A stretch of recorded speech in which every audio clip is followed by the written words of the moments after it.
Hi everyone, I am Dr. Abhilasha. I am consultant endocrinologist at Amritdhara my hospital Karnal. आज मैं आपसे diabetes की complications के बारे में छोटा सा 2-3 मिनट के वीडियो में बात करूंगी। पर इससे पहले हमें पता होना चाहिए कि डायबिटीज़ क्यों होता है।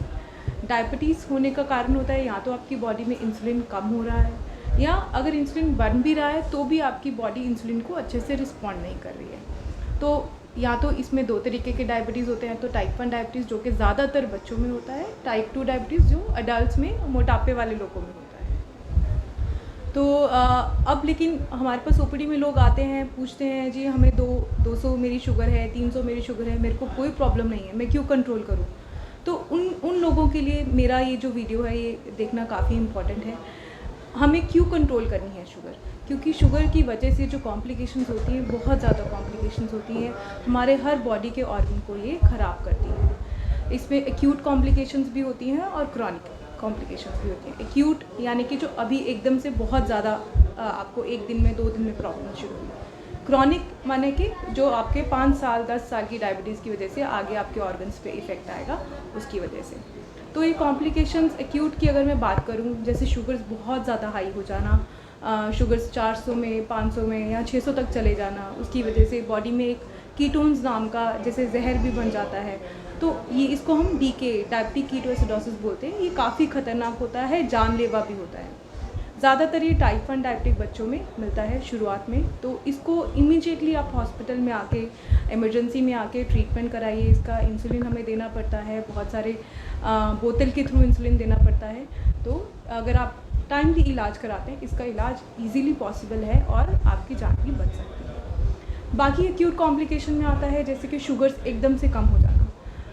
डायबिटीज़ वाले पेशेंट्स में शुगर्स कम होना भी काफ़ी ज़्यादा ख़तरनाक होता है। मान लीजिए अगर आपकी शुगर 70 से कम जाती है, 60 से कम हो जाती है, तो इसको हम लो शुगर बोलते हैं। इस टाइम पे आप अगर ले सकते हैं तो कोई मीठा की कोई भी एक मीठी चीज़, जैसे कि कोई चॉकलेट हो गया, कोई टॉफ़ी हो गया, या चीनी जैसे घर पे पड़ी रहती है वो पानी में घोल करके ले लीजिए, या एक चीनी का चम्मच ले लीजिए।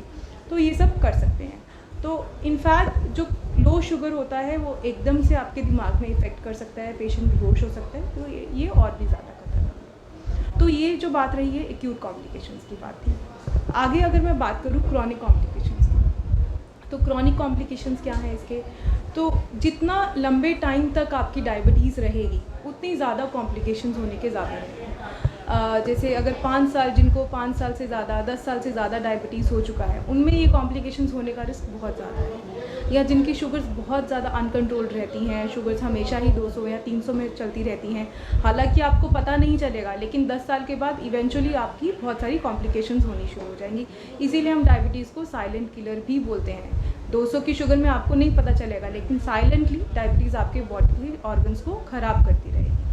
तो कौन कौन से ऑर्गन्स जो हैं क्रॉनिकली जो है वो ख़राब होते हैं हमारी बॉडी में, सारे organs, eyes, heart, kidney, blood vessels, nerves, ये सारे ऑर्गन्स पे शुगर हमारे इफ़ेक्ट करती है। सबसे पहले आइज़ की बात करें, रेटिना सबसे इम्पॉर्टेंट, ये आप मिनी ब्रेन, आप आइज़ का ये आप बोल सकते हो कि ये आइज़ के लिए हमारा मिनी ब्रेन होता है रेटिना।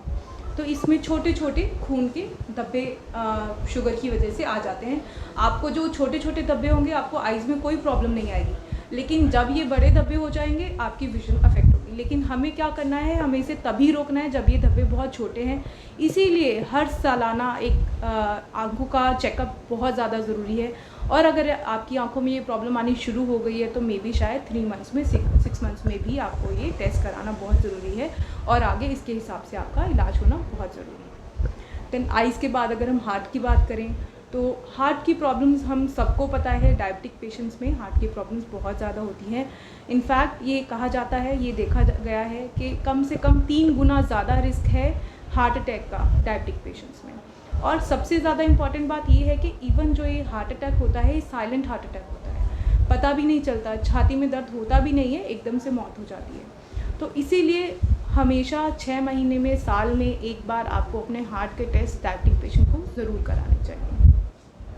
अगर कई बार हार्ट में हार्ट अटैक की प्रॉब्लम भी नहीं होती है, उसके बावजूद भी हार्ट कम काम करना शुरू कर देता है, तो ये भी काफ़ी इंपॉर्टेंट है। आप रेगुलरली चेकअप कराएं। ईको इसके लिए होता है, ईको का टेस्ट जो कार्डियोलॉजिस्ट करते हैं, काफ़ी ज़्यादा ज़रूरी है, ये आप कराएं। Then third most important organ जो आपने भी काफ़ी सुना होगा कि किडनी फेल हो जाती है डायबिटीज़ की वजह से, ये भी काफ़ी इम्पॉर्टेंट है। तो रेगुलरली आप यूरिन का टेस्ट कराएं, किडनी का टेस्ट कराएं, क्रिएटिनिन जिसको हम बोलते हैं। अगर वो बढ़ना शुरू हो गया है तो उसको उस हिसाब से हम उसका आगे ट्रीटमेंट करते हैं। नर्व्स, आपके पैरों में जो टिंगलिंग सेंसेशन जिसको बोलते हैं, सुइयाँ चुभती हैं या चप्पल फिसलने लग जाती है, आपको पता नहीं चलता है, पैर में छाला हो जाता है, उसका ठीक नहीं होता है, तो ये सारी प्रॉब्लम्स नर्व्स डैमेज होने की वजह से, डायबिटीज़ की वजह से ही होती हैं। तो ये सारी कॉम्प्लिकेशंस हैं। अगर आप ये सारी एक्यूट और क्रॉनिक कॉम्प्लिकेशन से बचना चाहते हैं तो डायबिटीज़ को कंट्रोल करें, उसका इलाज कराएं, प्रॉपरली आप डाइट फॉलो करें, एक्सरसाइज फॉलो करें, रेगुलरली अपने फिजिशियन को दिखाइए, रेगुलरली टेस्ट कराइए एंड आप अपनी डायबिटीज़ को कंट्रोल रखेंगे तो ये आप इन सब बीमारियों से बचे रहेंगे। Thank you.